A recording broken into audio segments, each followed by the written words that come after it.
সকালে ঘুম থেকে উঠে যখন সাবান দিয়ে আমি মুখ হাত ধুলাম, ঠিক তখনই হঠাৎ আমার হাত মুখ চুলকাতে লাগলো। আর চুলকাতে চুলকাতে আমার হাত মুখ পুরো লাল হয়ে গেল। ওই পাপ্পা, তোমাকে দেখতে তো একদম লাল মুখওয়ালা বানর লাগছে। তোর ছোট মুখে বড় কথা, দাঁড়া তোকে দেখাচ্ছি মজা। 100% এই সাবানের মধ্যে কেমিক্যাল মিশানো আছে।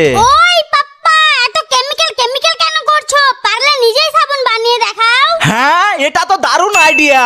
চলো আজকে নিজে সাবান বানাবো।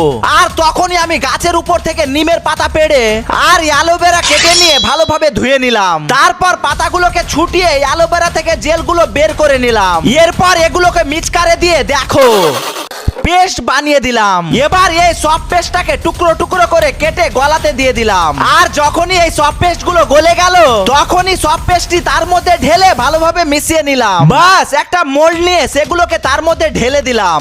আর 2 ঘন্টা পর দেখলাম তো ফাইনালি আমাদের বাড়ির বানানো সাবান তৈরি হয়ে গেছে। গাইস আর কি বলবো, এই সাবানটা মুখে মাখতেই দেখো আমার মুখটা হীরের মতো চকচকিয়ে গেল। ওই বেটা, তুই বেশি সাবান সাবান করছিলিস, দাঁড়া তোকে লাগাবো সাবান। আরে